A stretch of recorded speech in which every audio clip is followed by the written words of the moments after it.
88.7 FM. And we have with us at WLUW, Eric Baser. He is the local union steward at Local 308 of Amalgamated Transit Union. Welcome again, Eric. Thank you. Great to be here. It's an honor.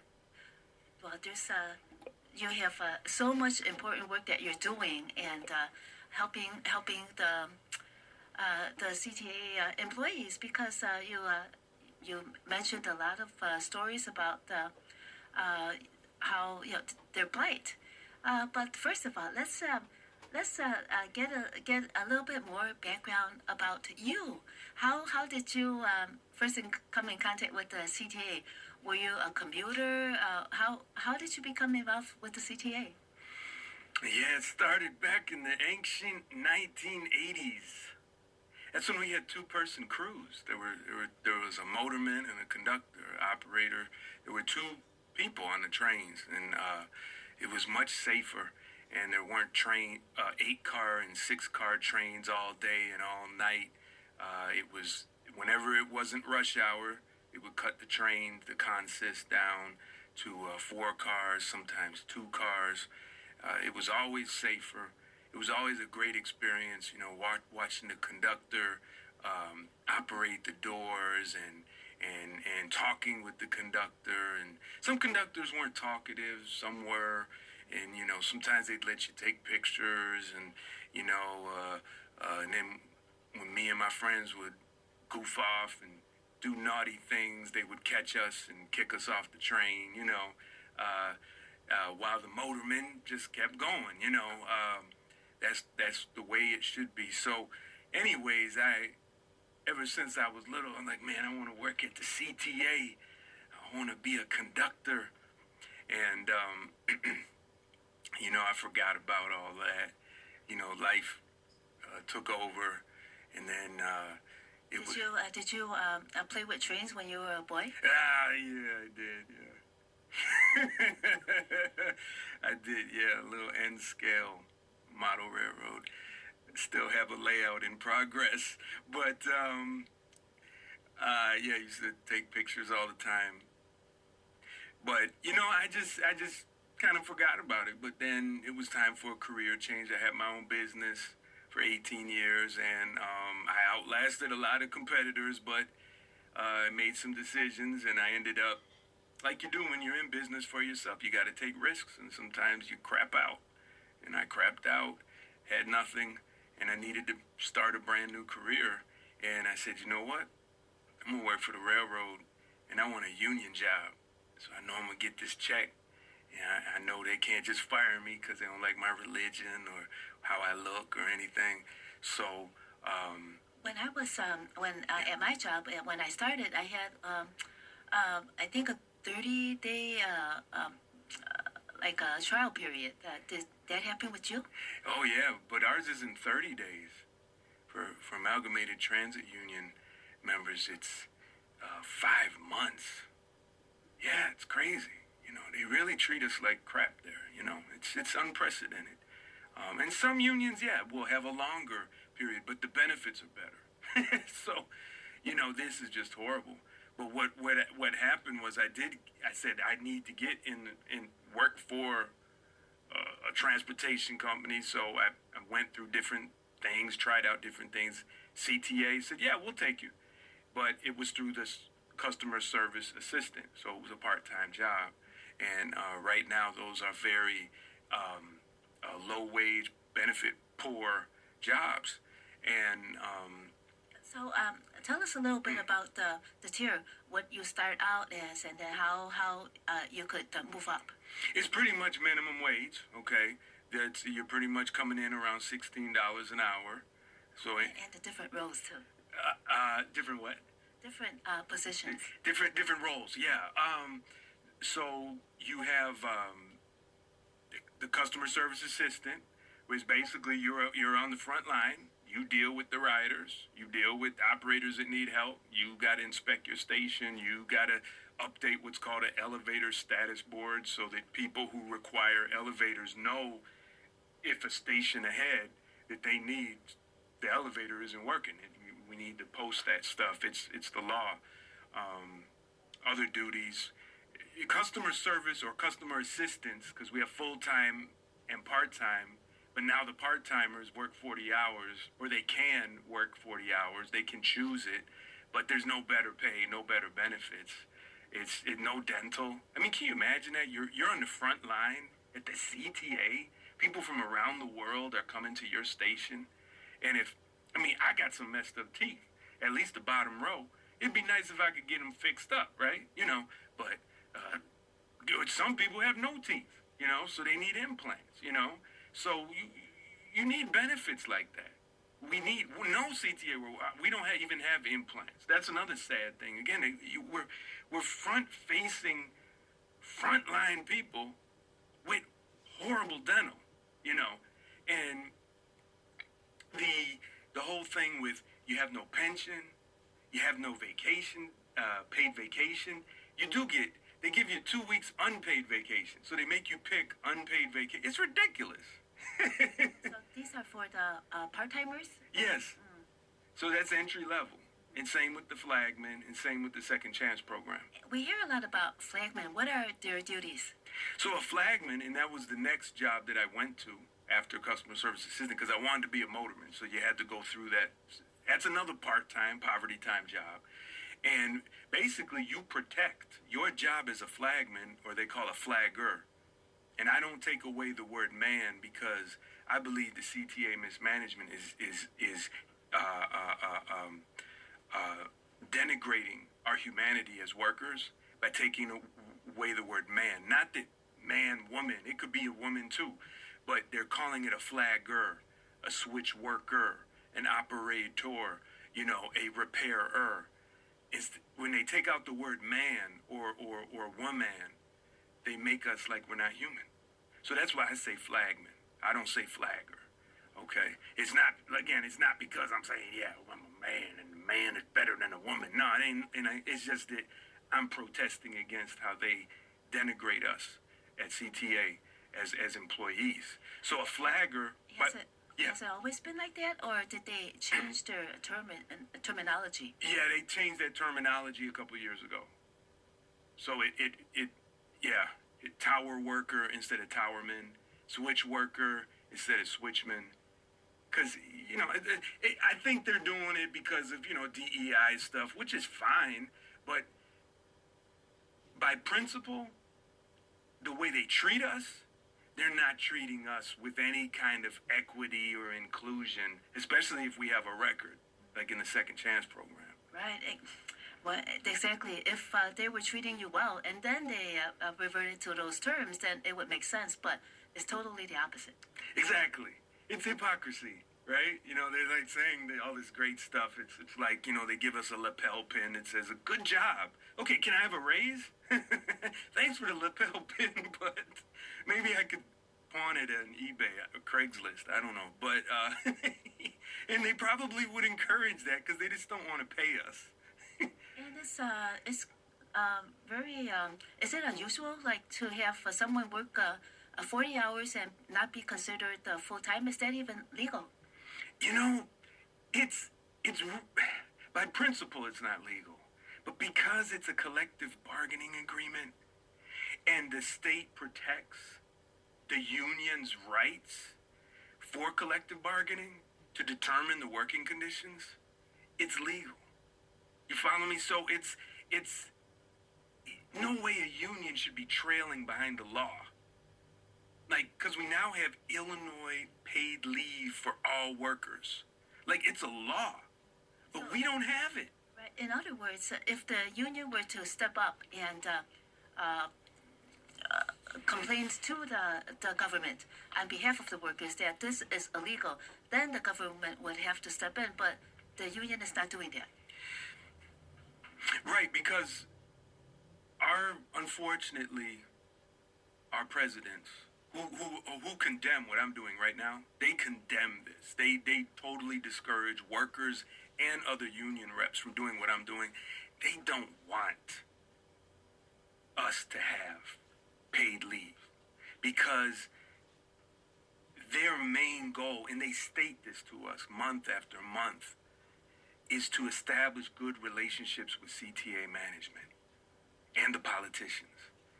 And unfortunately, what the management wants and what the politicians want is not what we want and even what we need.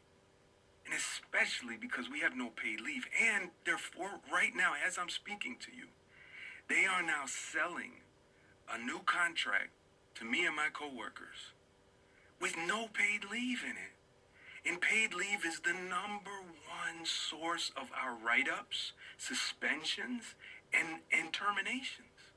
Because we have no paid leave. And those who don't have FMLA, intermittent FMLA privileges, they can't utilize that to take care of their sick children, or when they get sick, or when they have a flare-up of some kind of chronic disease. There's members with cancer right now, Trudy, and members who had cancer that died, who were part-time, and there's members with cancer that are full-time, and they're punished for being sick. It's just brutal. It's barbaric the way we're treated. And when we have these illnesses, we had a customer assistant. He was a part-timer. He talked to me yesterday in our virtual meeting, and he told me that when he brought a doctor note to the manager. He said, look, this is why, I called in sick. And they said, here's my note. He says, no, we're not accepting that. I said, why? Well, you're not full-time and you don't have any days you can use. What the manager meant was you don't have any vacation days, random vacation days. Because none of us have sick days. We get little provisions depending if you're an instructor or a universal rail supervisor, but it's very limited. It's not anything to boast about. And you still get punished. They still scrutinize you. They still try to demonize you. I had another one. He got food poisoning, couldn't make it. The manager said, okay, I was in the meeting and said, look, let's talk with the senior manager. Come on, here's his note. Look at his note. It's from the ER. And then, okay, fine, we'll throw it out. Okay, thank you very much. Then I go to the other work location, and here's a worker being written up because she missed some spots when she cleaned the train. I don't know if I said this story last time, but it was recent. Am I repeating myself? No. Sounds familiar to you? Okay. And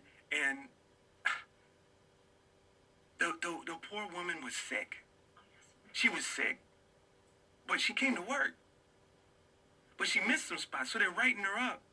And of course, you did mention about there's a very short time to clean the train. Right. And it's like the person who inspected the train, the quality inspector, was like, yeah, it meets expectation, but they still wrote her up. But if she had paid leave, she wouldn't have came to work because she knows she's going to get paid and not written up. So she wouldn't have had that problem. So again, I'm just saying, we have to have paid sick leave. This is ridiculous. So that's why I'm telling members, I'm the only union rep out here telling the members blatantly, don't vote for this thing. And then our own presidents are saying, well, if you don't vote for it, it might go to arbitration. And if it goes to arbitration, well, the arbitrator may side with the CTA to take stuff from us. First of all, they tell us month after month in our grievances, oh, just grieve it. We'll send it to the arbitrator. Well, every month of the years, you're telling us, well, let's use an arbitrator. And now all of a sudden you're saying, no, let's not use an arbitrator. I agree, the arbitrator generally does side with the CTA, but they're always telling us to do it anyways. So now you're all of a sudden making people afraid of it. Because real unions, they say, okay, look, we want this, but we're backing it up with action, collective action.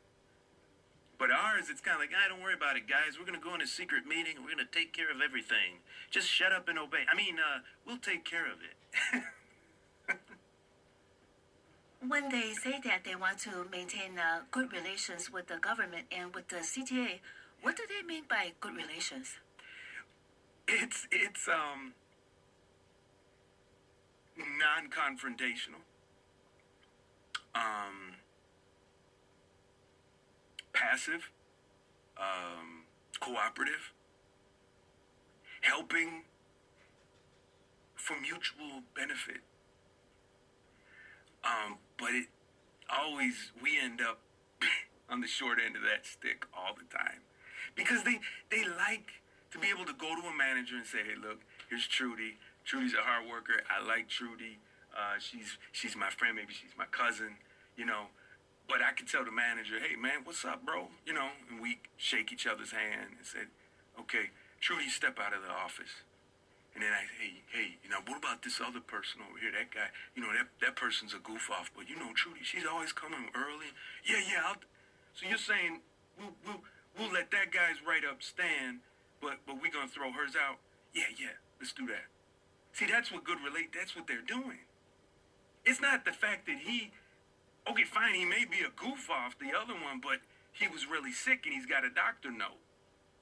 But here's Trudy, she also had a doctor note, but I like Trudy. She's my cousin.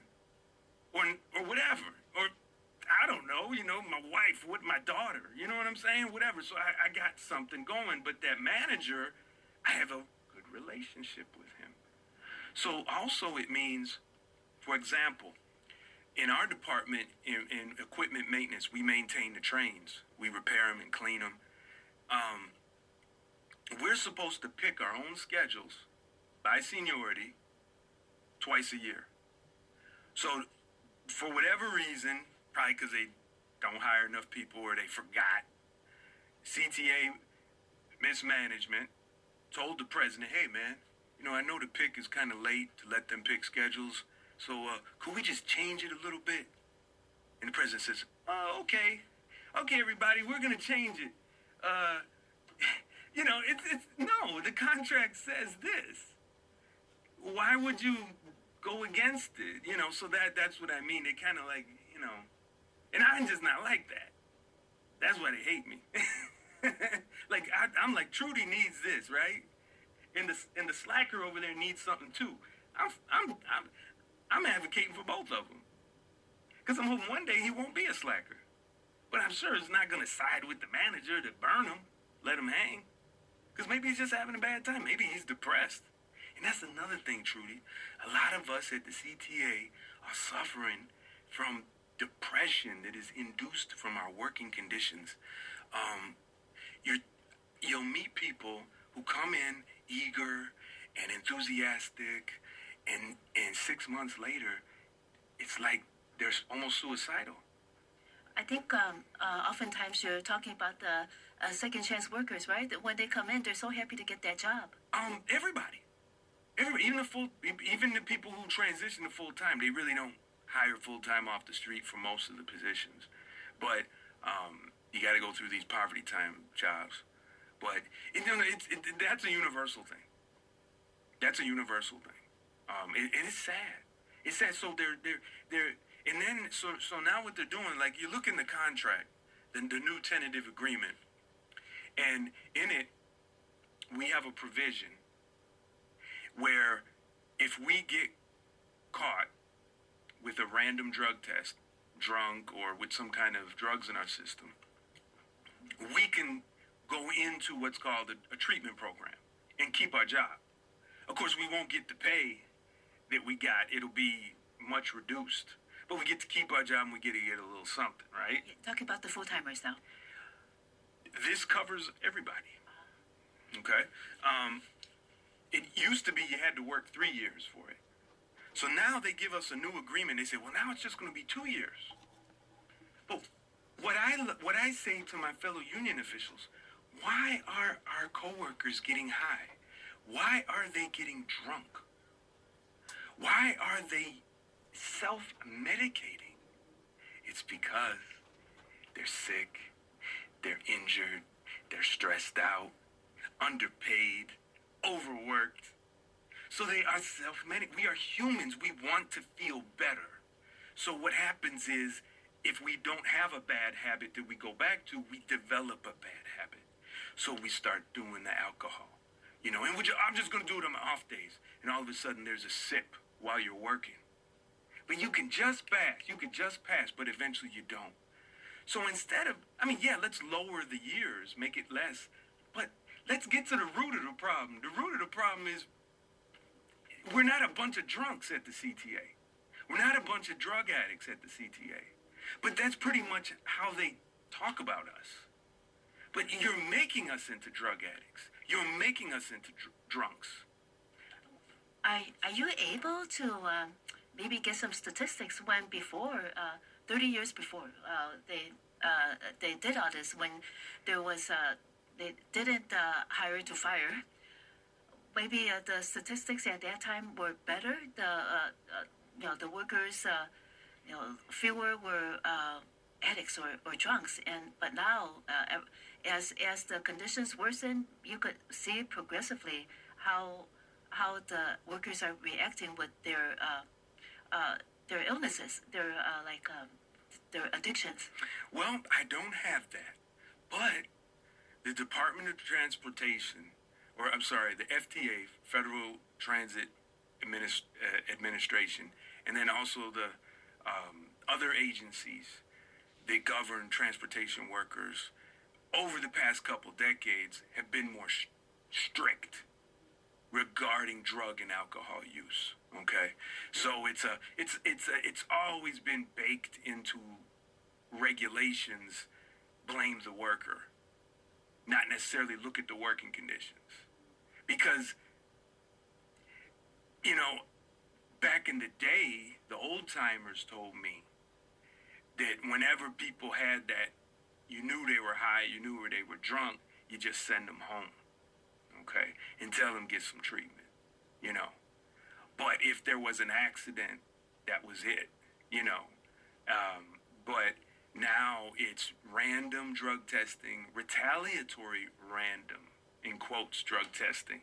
So sometimes the management, if they don't like you, or you argued with them, or they see you arguing with coworkers, they say, hey, give him a drug test. I think he's intoxicated. That happened to me. I was on LinkedIn having a debate with a manager. I was ripping him, like a union rep should. And I come to work, and now I got to do a drug test. He runs up to me all the way up to the library. You got to come down and do a drug test. I'm like, so they're kind of using it to abuse us, too, What other tools do they use to abuse you? The punishing us for getting sick. It's the number. It's just something they just do, and they have no. It's like, well, it's just a written, it's just a verbal, it's just a this, it's just a that. It's excessive absenteeism. What happens with the managers? What if they get sick? How do they address it in their records and of course no write-ups, right? Oh yeah, they get sick days, they get comp time, they take care of each other, and that's what it's astonishing to me. Why is it that we have worse benefits and we're union? The whole thing is union is better, but not at the CTA. It's like worse. That's the message we're sending. I don't say that that's the way it should be, but hell, that's the way it is right now, and it's terrible. So basically, what it boils down to is corruption. Yes, absolutely, corruption. And we want our union leadership to help us, not help the management. You know what I mean? Well, then you gave us a little advice about how the employees could try to protect themselves. Could you give us more detail this time? Well, one thing I have been preaching pretty hard to my coworkers, to the members who are on bus and rail, is utilize the FMLA privileges. It's the law. It's called intermittent leave. And it's basically, some people have issues with their back, with their joints, and you can use that. You have issues with your family that maybe there's someone you're taking care of.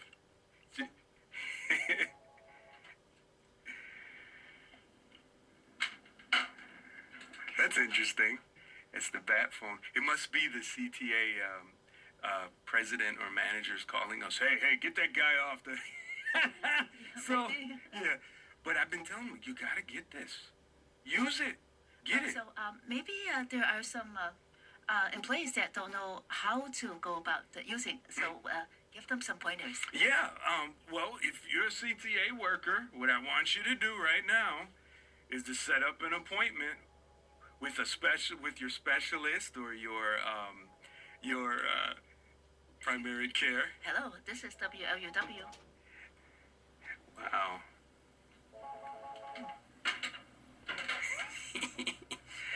You tell the managers to stop calling his radio show.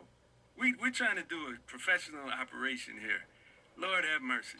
Anyways, so I want you're a CTA worker, and this is any worker really, but especially the CTA workers. I want you right now to call that doctor, or the doctor of the person you're taking care of, set up an appointment, and as soon as it's about a week before that appointment, I want you to call the Sedgwick. Just reach out to me. I'm sure you've seen it. You can ask the clerk, ask the manager, ask coworkers, how do you contact Sedgwick, and tell them you want paperwork for intermittent leave.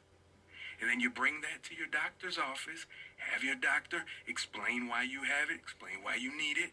They will fill it out, make the recommendations, tell them you have to send it to this Sedgwick group or the Sedgwick company in this amount of time. Tell them what the deadline is. After you do that, I want you to tell Sedgwick, hey, I sent in my doctor papers at such and such time and such date. And then they'll acknowledge you. And then when your doctor says, I'm sending it, then you tell Sedgwick they're sending it. You should be good after that for 6 months. But when that 6th month comes up, you got to renew it. Because if you don't, and you use an FMLA intermittent claim, the manager will write you up for excessive absenteeism. And what is Sedgwick? Is that the insurance company? No, it's not. It's called a third-party administrator. So instead of just calling in to the manager and going, hey, man, I need to be off because you got paid leave, now you got to deal with some other company. And they're going to let the managers know. So it's another layer. And what that does, that cuts down on jobs too. Clerk jobs, human resource, office jobs. They're getting rid of all the union office jobs if they can. In other words, it's a progressive privatization? Oh, absolutely. Absolutely. Yeah. Can you give us some examples of other areas where they privatized? Sure. During the pandemic, at the height of it, they tried to do gross. It was just gross what they were. It was just really bad. They were bringing in outside companies to clean our trains and our facilities, and of course they were paying them crap too. So everyone was losing. But we have all these people here at the CTA, and you're laying them off in the second chance program, right? Writing them up for being sick, firing these people, everybody. Why'd you turn over these part-timers, these second chancers to full-time, hire more. No, can't do that. That's one example. And then what they do is they say, oh, well, since you let us do it with that union, we can maybe do it some more. And that's what they're always trying to do. They want to replace the full-time jobs with more part-time jobs. So when the CTA does that, does it have to go to the union and ask for the union's permission? Yeah. It's whenever there's working conditions, whenever it's working conditions or wages, this is a bargained for issue. And they can't just do what they want. Now, some union officials will say, yeah, we can't tell the company what to do. Well, then what do we need a union for? When you look at this tentative agreement, it's especially despicable on the bus side for Local 241, where they haven't even settled the issues with warehouse workers and with stuff like that. So, it's like, why are we even voting on this kind of thing? So that's a little off on a tangent right there. But my point is, at no time should our union leadership, I'm a union leader, At no time should I be talking with management without you, the worker, knowing what's going on or being involved in it. And they just don't do that. They don't. And it doesn't work because first of all, the members have no stake. The workers have no stake in our wins or losses as a union if the union leadership does not involve the members. So whenever I do stuff, I'm always trying to involve as many members as possible. They don't all come, but some do, and we make a decision. Like if you and me got to go see the manager, I don't go in the manager's office without you. I talk to you. I say, what happened? What you want to do about it? I never say what happened and then, all right, I'll take care of it. No, I say, what happened? You say such and so-and-so, the manager tried to flirt with me, and I said, leave me alone, and he said I was being insubordinate. He wrote me up. Oh, really? So you want me to work with you to have this thrown out, right? Oh, yeah, good. Or you would say, well, you know what? I want it thrown out, but I also want him fired. Oh, okay. Well, then we're going to have to do some other things, too. But we won't talk about that with him. So we got to talk to the members. And do members come to you and let you know that they're not getting this service from the union? Yeah, unfortunately, a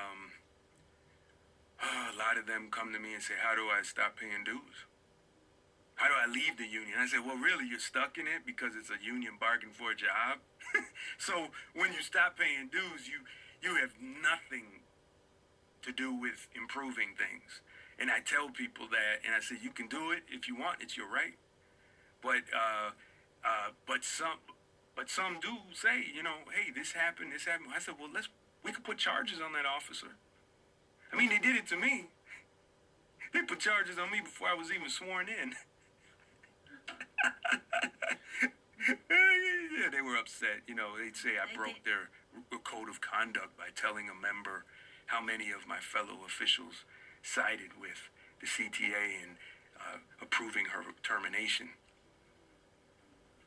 Another single mom, by the way, who was hurt, injured, and the doctor said, you need more time off. And the CTA and their third-party administrator disagreed with the doctor. Well, single moms are especially vulnerable. They have their family. Yep.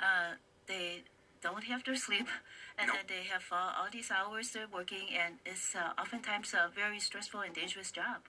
Yeah. And even, you got that problem with full-time, too. Full-timers, too. And, that's why it's so important that we be allowed to pick our schedules by seniority regularly, not when the management wants us to do it. Because what they're slowly doing by taking away our picking rights, by eroding them, is they're turning us into non-union. They're busting our union. And that's why I say the CTA is very guilty of union busting. Do you know if their schedules are being written by humans, or are they computerizing the schedules? I think the schedules are made by Satan. No, but I love that question. I don't know the inside of it, but as far as are they going towards that super automation AI model, I wouldn't be surprised if they're not experimenting with it at this point.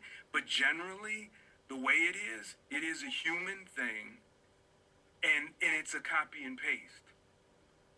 And when it comes to scheduled transit operations, for the operators, the buses and the trains, they cram as much time as possible to get as many runs as possible, to pay the least amount as possible, without what's called fallback or break time, recovery time.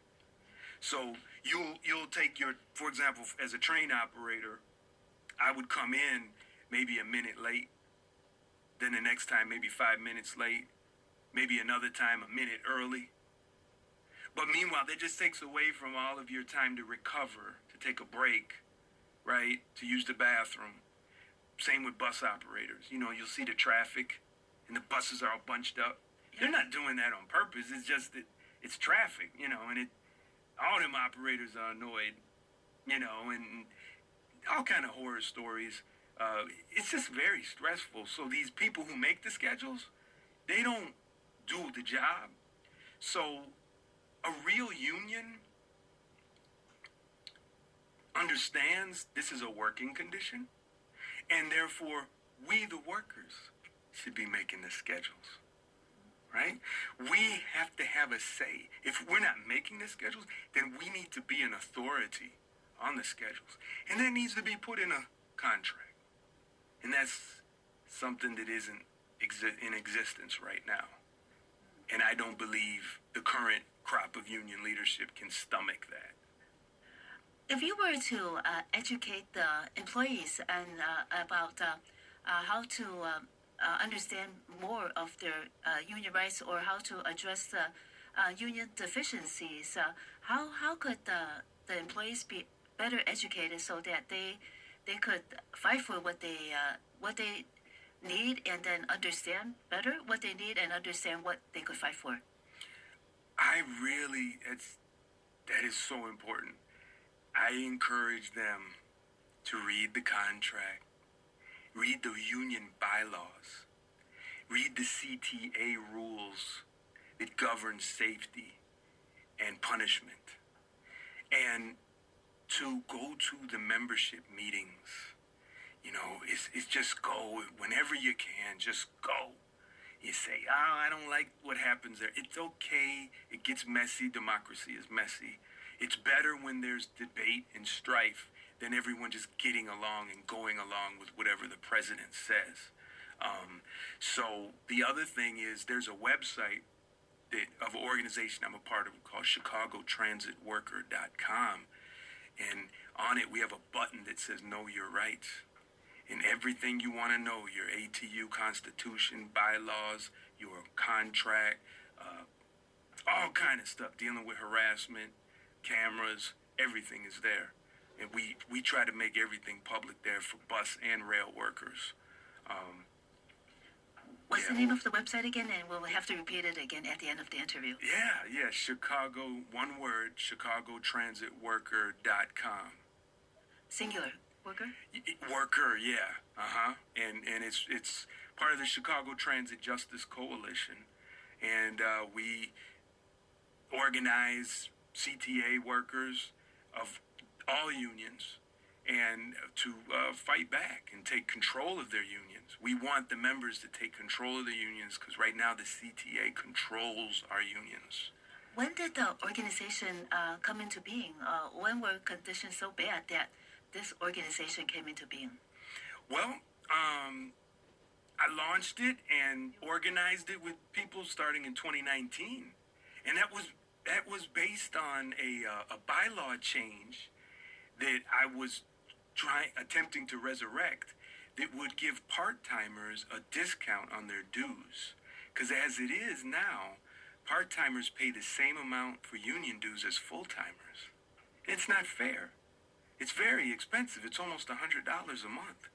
They can't handle it. They can't take that, you know. And of course, the union president at that time, Ken Franklin, was scared, and Secretary Treasurer was scared, and they brought everyone out, and they put posters on the wall about union busting.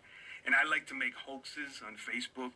I don't do them so much anymore because now it's like, because I'm an elected official, I just don't joke around like I used to, but I would make hoaxes about how I'm applying for management or I'm going for an interview or whatever, you know, to scare these people. And so they would post my hoaxes up there, and it was funny. So I was like, that's cute. I took a selfie with it back in 2019. But ever since then, though, I keep doing the hoaxes, but I was really organizing. So workers who wanted to fight back, we would work together, put together protests, educate the members. It's been great. But now that I'm elected, it's like I hardly have time to organize with anybody else. But we are organizing. We're going to be doing it in January 4th. at 10:30 a.m. It's a Saturday. All CTA workers are welcome to come to Culver's on 3300 Martin Luther King Drive. At Culver's, we're meeting and we're getting ready to organize a vote no on this horrible tentative agreement. I call it a terrible agreement. This Thursday, and it's what date? Sorry, Saturday, January 4th. Yeah. So, we've been publicizing that. So we're encouraging the workers. And you know what, riders who support us, we encourage you too. Because you know what, riders, and hopefully, the most of the people listening to this are riders. We really care about you, and we care about doing our jobs. But when it seems like we don't, understand that some of us have been abused by CTA mismanagement, and we have turned into what we don't want to be.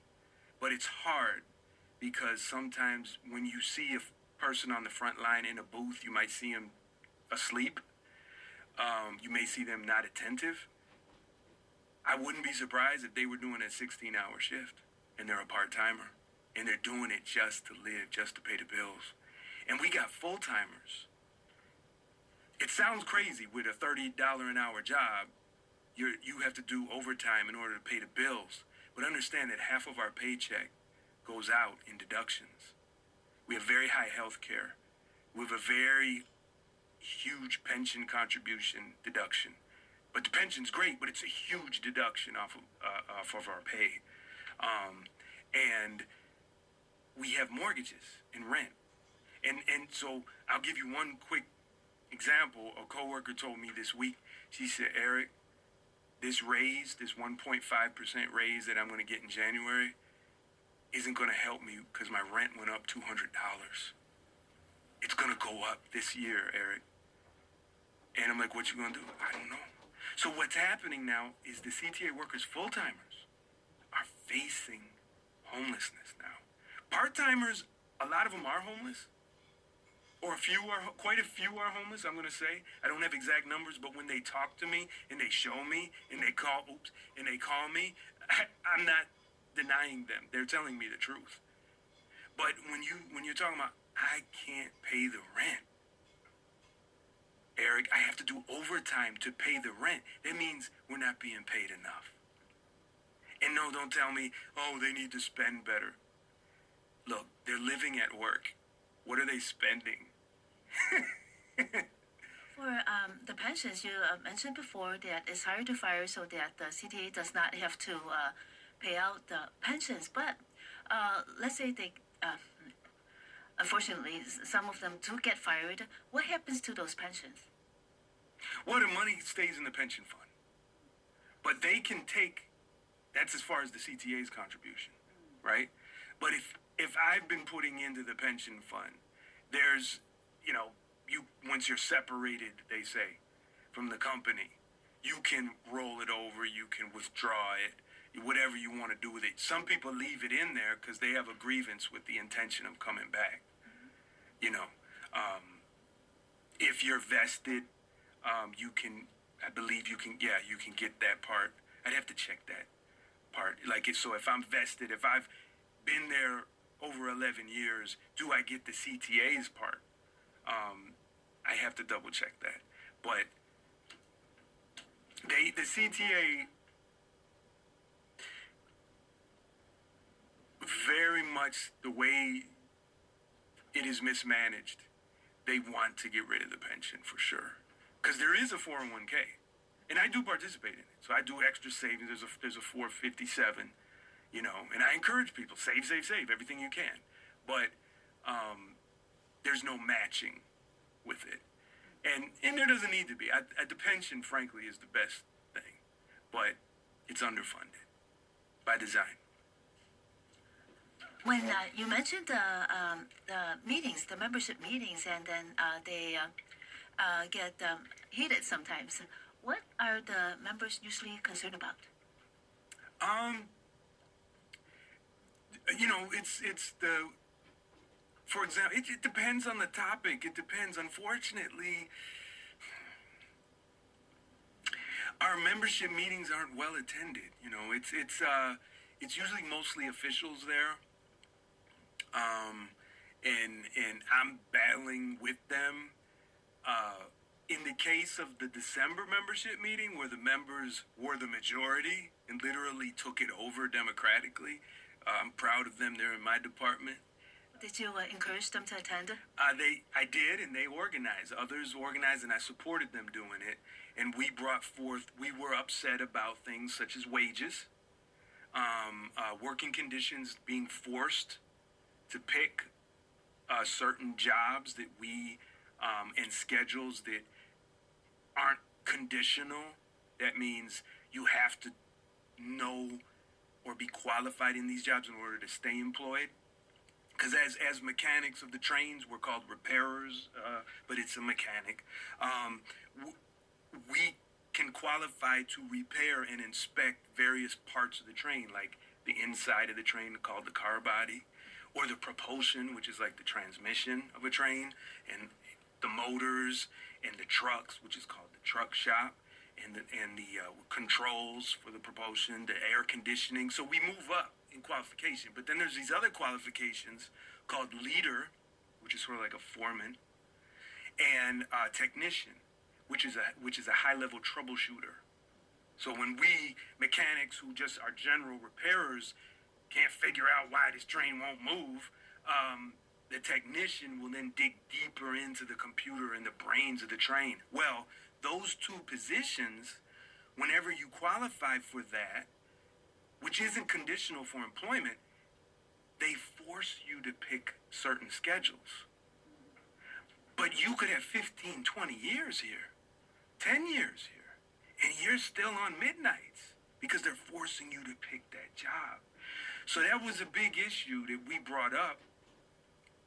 And, and we've done it in grievances, and we're not getting help from our union leadership, and there's nothing about it in this contract. We want that force taken out because the CTA, they're not paying. There's no incentive to pay me and others to go in to qualify for these other things. So those who are in it are forced to pick it because there's not enough people in the pool to pick that job. So, like I said, you've been working here over 10 years and your schedules, stinks. And you don't want to do it. You want to do other kind of work, but they're forcing you. So that's not a union job. So these are the kind of things that members get upset about.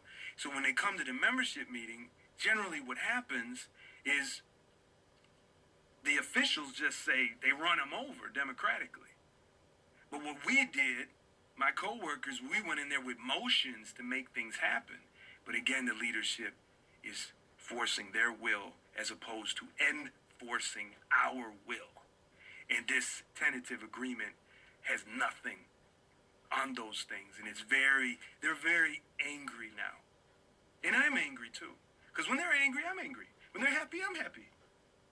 And I really believe that as a union rep, you have no business being a union rep if the members are unhappy. And you're not unhappy too. And helping them to be happy by taking what they deserve.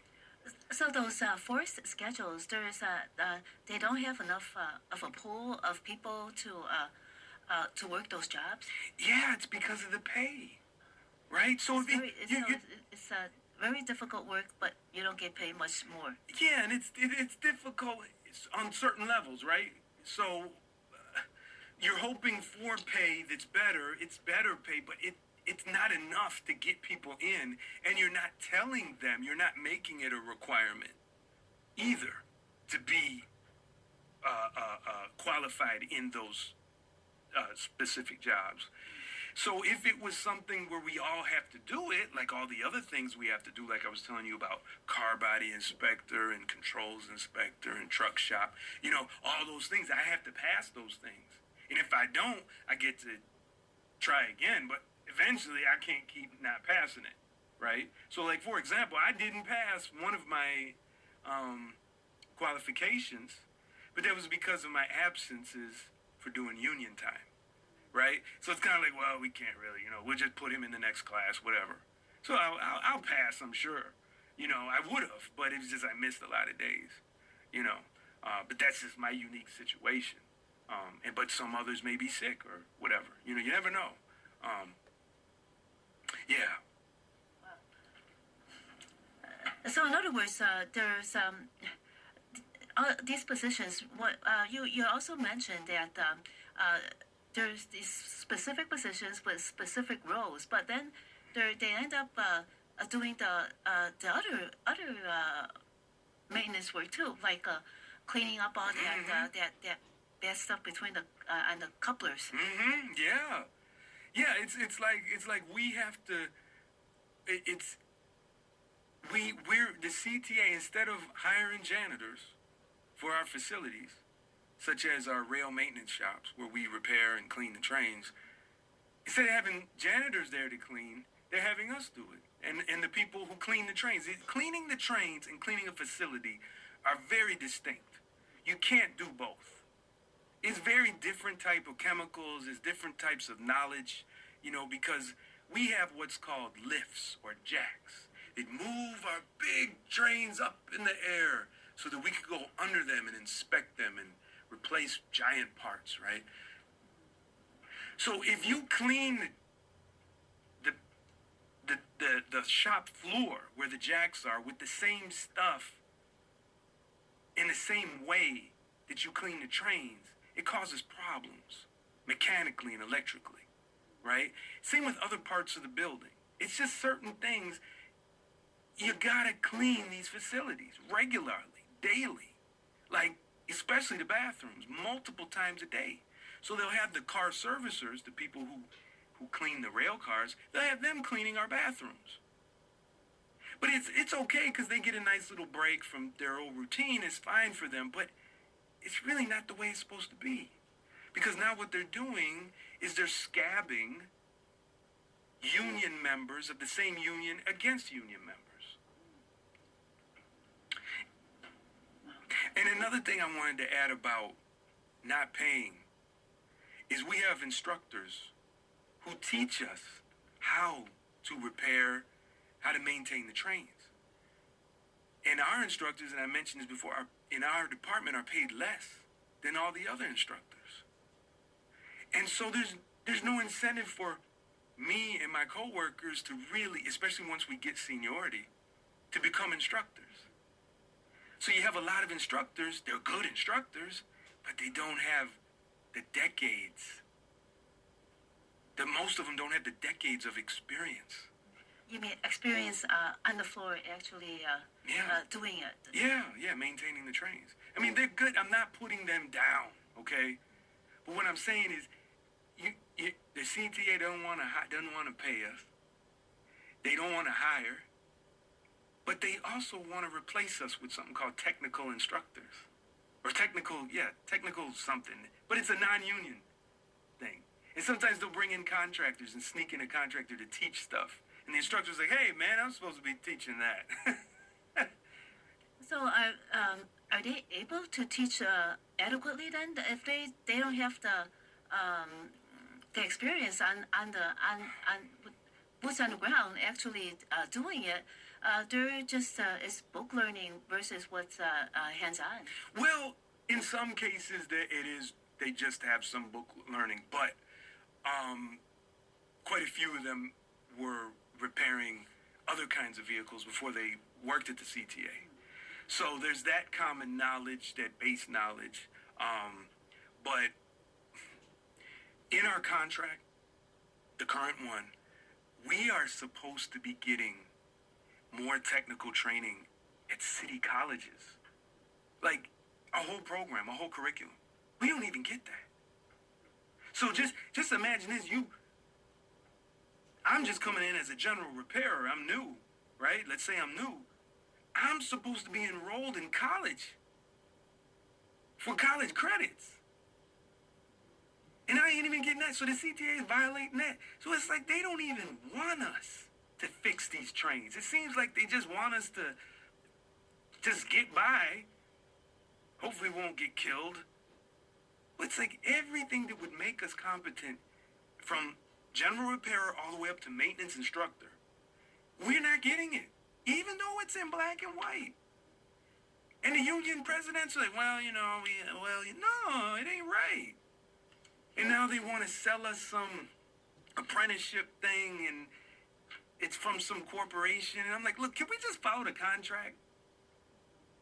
And they won't even talk to me. Here I am, the elected representative of these people. I can't even get the ATU International, who's selling this idea that the government will pay for, that the CTA won't have to pay for, but you won't even talk to me? I'm suspicious. So here they're always trying to save the CTA money. And here, dear listeners, if we can fund $1 trillion in 1 year for various war efforts, we can fund public transportation. We could take $1 billion a year for the city of Chicago, for operations and hiring and full-time jobs for all, and having the training that we're supposed to get as maintenance people. It's easy money. It's $1 billion compared to $1 trillion. It's we could do this with all our pensions. And then what's going to happen is, well, it's not profitable. If it's not making a profit, it doesn't work. So tell me then, everything that makes life easier for human beings has to be profitable? Well, that really doesn't fly. That at least in my opinion, because if the conditions were better, there'll be more satisfied customers, Yes. the more business, and it's a win-win all around if customers and the workers are happy. Yes. And then if the different places in the city are connected by by the public transportation, which Yes. it is, it's a very good system, then it'll be bustling. Man, and it could be so much better. You know, the CTA, there's an expansion going on with the red line, which I'm for 100%. But there's no expansion for the workers. There's no expansion of full-time jobs. So what, we're going to expand the red line with, I think it was 4 new stations, a new rail maintenance shop, all kind of stuff, right? But we're not going to expand the benefits and the full-time jobs and the working conditions for the workers. What's going to happen to their stations and the facility, in the shop, the yard, the tracks? It's going to fall apart. It's going to be like the blue line. Right now, the red line is starting to get, the red south is starting to get a lot of slow zones, not as many as the blue line out in the Forest Park side. But that Forest Park Congress branch right now is so slow. It's like a trolley museum. Like, I volunteer at a trolley museum, Fox River Trolley Museum. Great organization. I'll plug them. But, when we operate those trains at a trolley museum, we going slow. It's safe. Got to be safe, but man, we're volunteers maintaining the tracks. We're volunteers maintaining the train. But you're talking about the Chicago Transit Authority, where it's all rickety and you moving like a trolley museum train down the blue line at 6 miles per hour, 15 miles per hour. People are falling asleep, missing their stop. It's crazy. So what is causing that slow zone in the blue line? And again, where is it? So pretty much between Racine all the way to the Forest Park Terminal, that's where those 4 homeless people were massacred on the train. And basically, when you look at the tracks, they're basically in mud. They're not on the ballast. The ballast is, covered in mud. It's just slow, and so it's deferred maintenance. So, and like I said, we're funding wars. Can't we fund our infrastructure? Give me a break. And fund the humans that maintain it? It's so dangerous. The blue line is a night owl transit, and Yeah. Red line too. so I did notice about a year or two ago when I was riding with Bill that it takes so long between blue line trains for them to arrive. So is that part of the cause? Yeah, absolutely. It's the track conditions. It should be 55 miles per hour max between some of those stations. No way does it get. It might get to a 55 allowable speed, what we call, the wayside signals. It may get like that, but it's not going to be that way for more than like 10 seconds. They got maybe 5 seconds. They're going to have to break it down to 25, 35 at the most. Up on the red south, Dan Ryan, we get up to 55, 50, 55, but now there's more slow zones popping up there. Because the signal department has to slow the trains down when the track conditions are reported as poor. Because you don't want the trains wobbling off the tracks. And that could happen. It can, and it's gonna happen if things don't get better, And then, of course, earlier you were talking about people getting written up for being behind on their schedule. So how do they schedule? And if those slow zones continuously happen, how do they affect the workers' write-ups? Are the workers able to maintain what schedule now? Well, the biggest issue with the delays, write-ups from delays is rare. Generally, it's a new person. It gets it. Someone who just got out of training. But that would be easily remedied with two-person crews, less trips, shorter train consists. You know what I mean? Because, you give a new person 8 cars, and 2 of the cars are from cars built in the 1970s, and then 6 of them were built in the 90s. And then they got to troubleshoot a problem. They'll get confused sometimes. I can speak for myself. It happened to me once, But, it's the biggest thing is just the stress of, oh my God, I gotta hurry. Oh my God. Watch out for this. Watch out. Oh, someone pulled my doors. Oh, there's someone on the tracks. Oh, someone's calling me on the emergency button. Oh, the dispatch, the controller's calling me. Oh, is it? Oh, and that's not unusual too. That always happens, right? Yeah, it's constant. If we had two-person crews, you'd have so much less delays. This is ridiculous, the way they do it.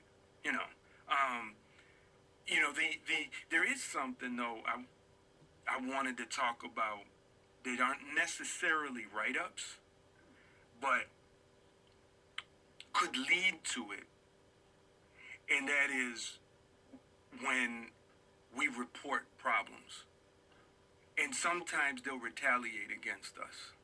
Like, wow, you're complaining about a lot of problems. I notice. Or you're doing a lot of grievances. Well, problems, you mean by what? Like track conditions? What Yeah, would the whatever. problems be? Whatever. It could be a track conditions, problems on the train, problem with managers, problem with tools, anything. Well, if... And then all of a sudden you got to write up. Right, because if, let's maybe just separate the problems with managers. Everything else, that's technical. And if I think the CTA should be lucky that someone is willing to speak up and tell them, give them a heads up before something bad happens. Absolutely. And it's like, you should want the employees to report problems. But then they punish you. You get hurt. They want you to report if you get hurt. Then they write you up. I mean, come on, ain't nobody gonna do that. I'm gonna get hurt at work, and then if I can't come to work, I'm gonna call off and say, yeah, I hurt myself at home. That's basically what they're making people do. They, in other words, they don't want the workers to say that they got hurt at work. Right. They don't want them being sick either. I mean, let's look at Howard.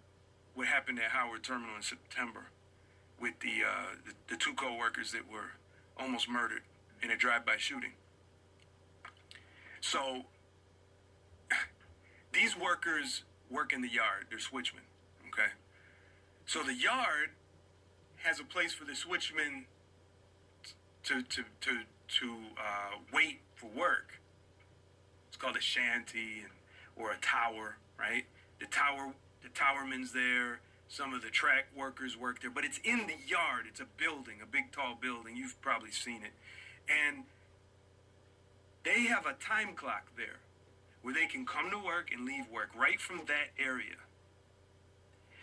So either somebody reported a problem with the time clock, or the management found the time clock damaged. And so what they did, instead of repairing it, they removed it or deactivated it to say, you guys broke this thing.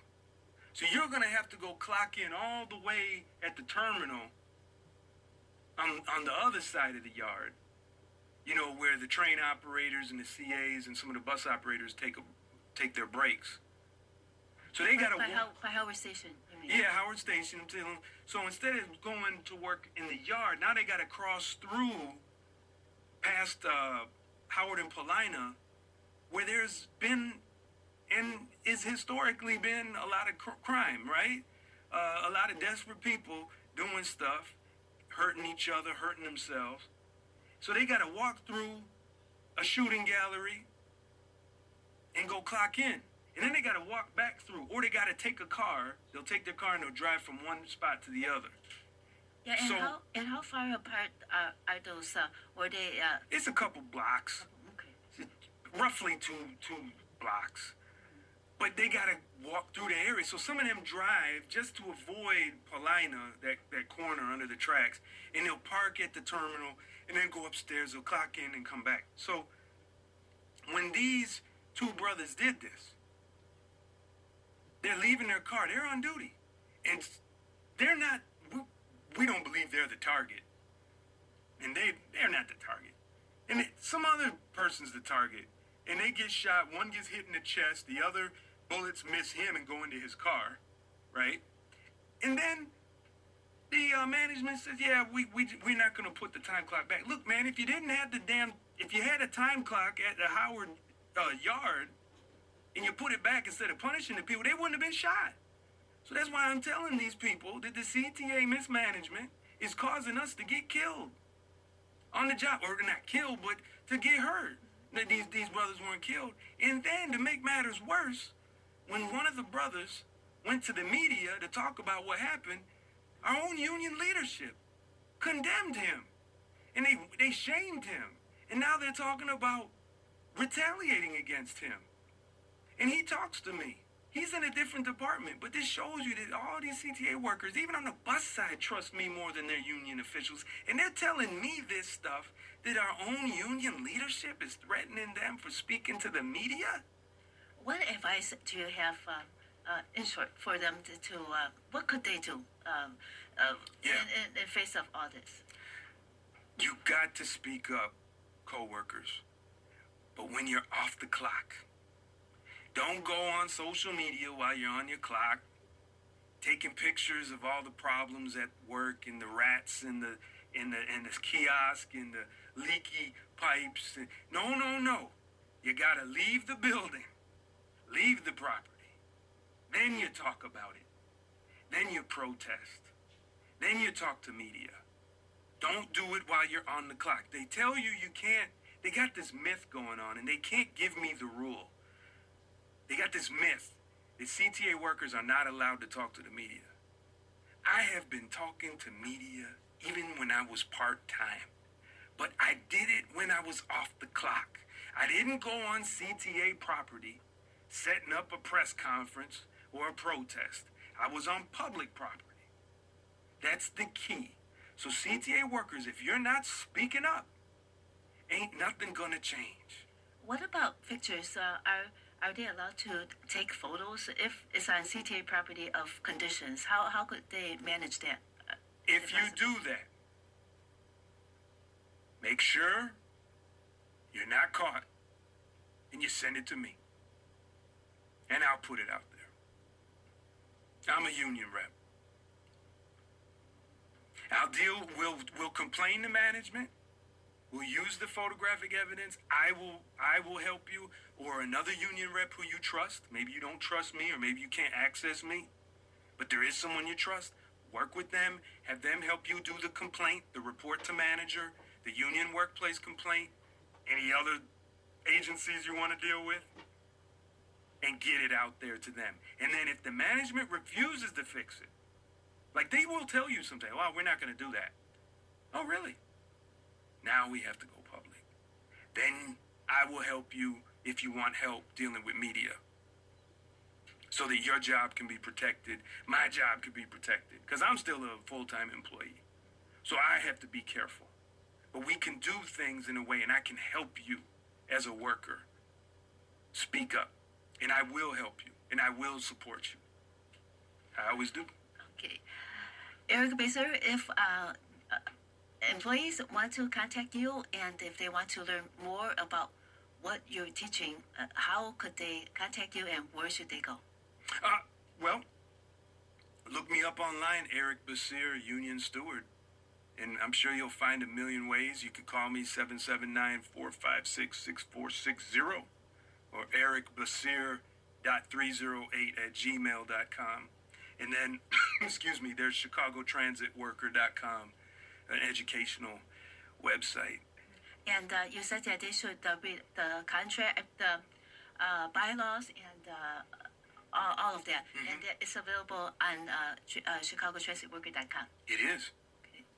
Well, thank you so much, Eric Basir, the Union Steward for Local 308 of Amalgamated Transit Union, for joining us on WLUW 88.7 FM today. Thank you.